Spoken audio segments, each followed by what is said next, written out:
he's got a better record, but we shall see. No, I definitely think it was intentional, the goal by Saka. It looked intentional to me. I'm choosing to believe he meant it because... And if I have to say, from my very short and bad career, people who know me, who are listening to this, are giggling already. But as a goalkeeper, I used to play like as a goalkeeper with my friends.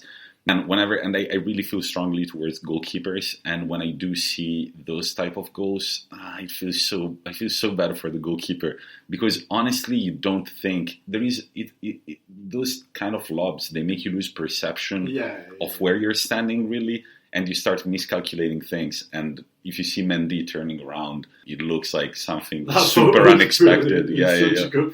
It's him like he's seen a donkey flying, And I understand the feeling. I've seen I've done worse than him, definitely, and I've seen quite a few of those too. But then we followed that up with a very different type of win against Brighton last night, which was an ugly, hard-fought, round-out result. Brighton, the Amex, not very exciting, right? No, the Amex is a stadium that we've struggled at a long time, and in the past, like last season or season before, 1-0 up, we crumble at the end and either concede an equaliser or we concede a loser. This year we didn't, or last night we didn't, and I think that shows positive signs that this team, like Arteta, stuck with the same kind of brave team selection with picking the youngsters up front. This time he brought in Aubameyang, who had quite a quiet night. There's 3 or 4 chances that last year he scores them, this year he doesn't. We managed to hold on. Lacazette scored after 21 seconds of coming off the bench. And it was just a great result to see. A great 3 points. Moves us up to a lofty 13th. And puts us only 6 points off 5th. 9 points off 4th. So maybe with a run of form we can get ourselves back in the conversation. But it just feels a bit nicer to be an Arsenal fan now. I think I said to you when I saw you yesterday, I can taste my food again. I can hear the birds singing. Yeah, when you walked in and you said, I can finally taste and smell again, I thought about coronavirus right away. I was like, did you test positive and you didn't tell me and you're here at my house now? And then you made the joke about Arsenal and I was relieved. But before we move on to our awards, notable mention, man, after a little downhill of a period, Everton are back in business. 4 wins in a row. Yeah. Pretty impressive. Carleto. Business. Well, this is it. They've got themselves into 4th, and they're looking really impressive again. They did go through a dip of form. I think, like Calvert-Lewin, the goals kind of dried up a bit, but he seems to be back in it again, and he's kind of dragging them. Again, they could have a really good season. Again, like we've said, anyone who can put a run of form together this season could really achieve something great.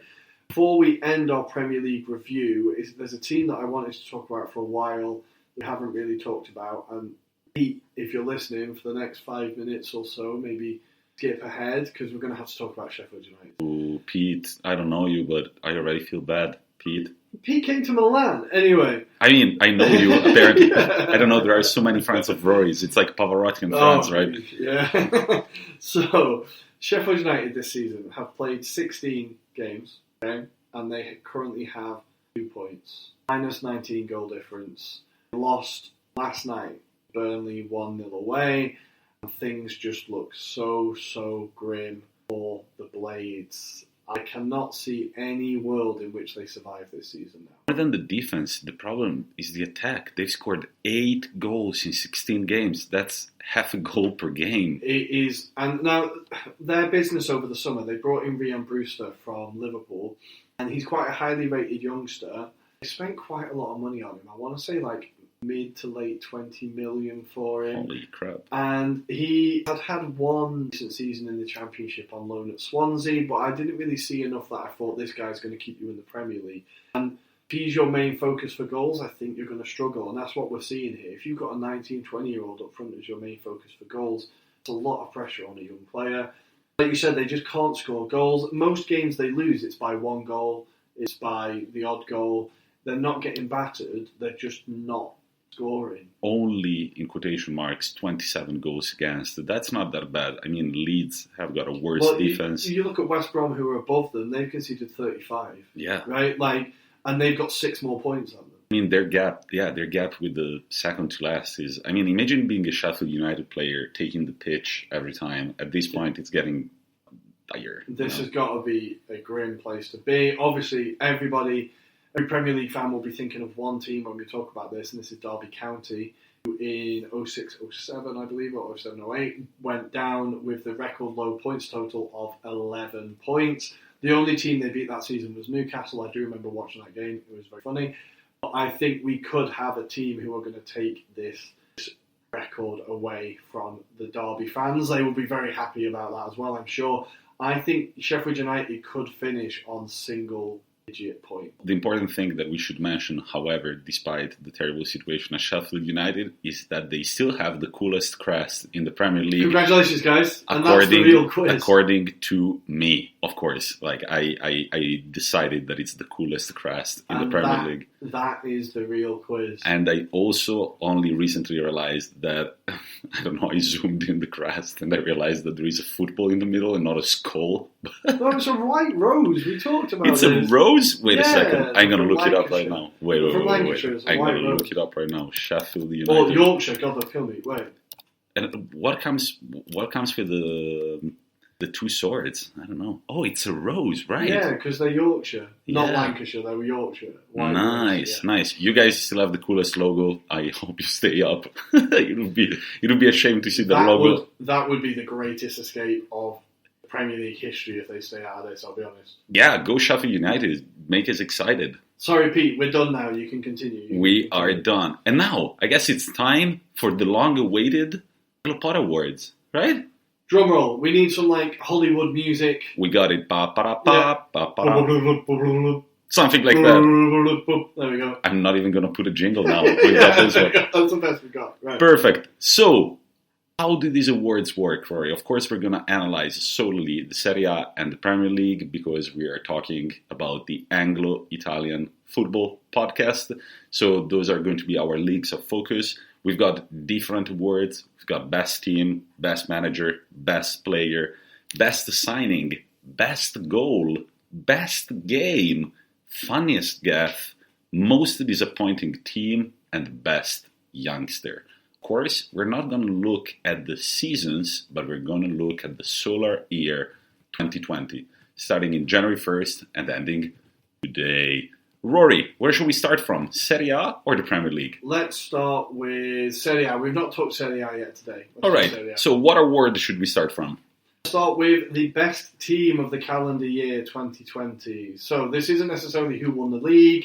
This is who has had the best end of last season and beginning of this season, I think. Right. So, best team award in Italy goes to a team that has played 35 games and scored 79 points. Oof. A team that has suffered their latest league defeat on March 8th. Wow. And of course, I'm talking about AC Milan. Oh. Congratulations for winning the award for best team in Serie A.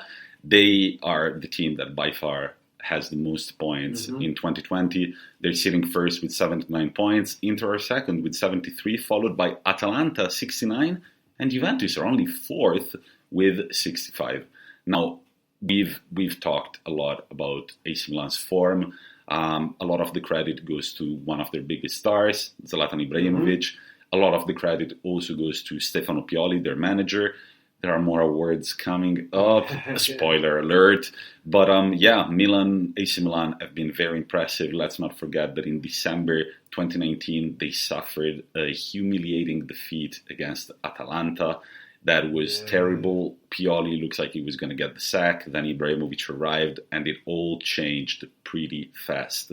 We've also beat Inter Milan in derby for the first time in 150 years. Now, we're going to get to this a bit more, I think, between is it Pioli or Zlatan that have changed the influences more.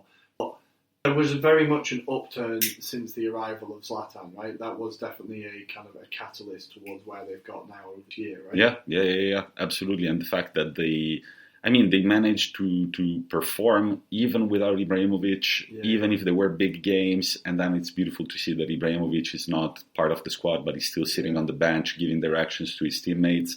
So, Michael's wish, if you listen to our latest episode, was that AC Milan would be found out at some point for not being as good as they are. A lot of AC Milan fans are saying that. I don't know if they do that to sort of prevent... It's just being careful, right? It's just being careful. I do think that AC Milan are flying on the wings of excitement a lot. Right. But there is something to be said. I mean, if you don't lose a game since March 8th, that's 9 months without losing a single game. That's impressive no matter how you look at it. And you look at a lot of their squad players who were unconvincing or people weren't convinced of in the past, like Theo Hernandez has become like key. Frank Kessié was always rated, but he's become like another level. Like a lot of the players in the squad have taken a step up. So it's not just Zlatan being Zlatan. It's him pulling up the rest of the team as well, I think, and just getting these players to new ceilings or new levels. And I mean, Theo Hernandez, he's a left back, but when they needed him against Lazio, 2-2 corner kick, last play of the game, he came through with a header. I mean, those are the statement wins, in my opinion. That is a win that is like we're a core of players that cares only about winning. Last night, we were thinking Real Madrid had the best left back and the best right back in Europe, and they gave them both away, Hakimi and Theo Hernandez. What? But it's fine, they've still got Marcelo. Man, I don't know. James Horncastle the other day, he tweeted, he was like, that was such poor business from Real Madrid. I don't get what's going on there. I don't really understand. But that takes us to the Premier League. Best team in England, in the UK. Who are they? I think there's only one real answer here. Like, no points for guesses, I think. Obviously, it's Liverpool. Yeah. Right? Obviously, it's Liverpool. They have 76 points over this calendar year. Won 23 of their 34 games. Of course, this year, they ended their 30-year wait for a league title and finally lifted the Premier League. Salah has 23 goals in 2020. The guy has just been as key as ever to that team. In 2020, they have beaten United, beaten Spurs twice, they've beaten Chelsea twice, they've beaten Arsenal, and they've only lost 4 games. They lost to City, Arsenal, Watford and Aston Villa in that crazy 7-2. What was the second team they lost against? Arsenal. Yeah, killing the big boys, right? yeah. Giant killers. Yeah, they've only lost 4 games all season, and this has been a year where to navigate your team through COVID and still kind of comfortably win the league and start this season not convincingly, but still find yourself on top of the table, means that Jurgen Klopp and Liverpool have had a hell of a year. The other team I just wanted to mention, I don't think they're going to get the award, but I wanted to mention them for how impressive they've been, is Aston Villa. So, as previously mentioned, they beat Liverpool 7-2, but last season they stayed up with on the last day of the season by 1 point. Great job by Dean Smith. And in this season, in the summer, he's invested well, Martinez, Matty Cash, and brought on this team to a whole new level where they currently find themselves placed. They're currently 5th, and they're looking... I don't think any team in the league is going to be looking forward to playing Villa this season. So I think they have had a very, very impressive 2020. Like I said, staying up on the last day and now finding themselves in 5th. That is a great year, right? With one of the best defenses in the league. Exactly. Let's not forget. They've played 14 games this season, right? And they have 8 clean sheets in the Premier League. It is... Who is their goalkeeper, madness. Right? It doesn't matter. But unfortunately, or not, ultimately, I'm going to have to give the best team of 2020 to Jurgen Klopp's Liverpool. I think it's only fair. Stay in England with the Best Player Award for 2020, right? Okay, the best player. This is all going to be a bit predictable, I think. There's 2 names on my screen that I'm arguing in my head about. An Egyptian and a Belgian. Can you guess who they are, Tommy? I guess one goes by the name of Mohamed Salah and the other one goes by the acronym of KDB. Full points, full marks, Tommy. Good work. So, Mohamed Salah, 26 goals in 2020 and 10 assists. And Kevin De Bruyne, 11 goals and 20 assists. Both players that are so key to their teams, such a pleasure to watch, relentless. They've had 4 or 5 years at the top of the division now, maybe 3 or 4 seasons. But I'm going to have to give it to Mo Salah. You can't reasonably argue that there's been a better player than him in 2020 in the Premier League. Some of his goals are beautiful. The one that sticks in my mind is against Leeds, the first game of the season, the volley. He hits the ball so hard. And he seems like a cheat code at times, like just runs past players and rifles it into the bottom corner. And he's had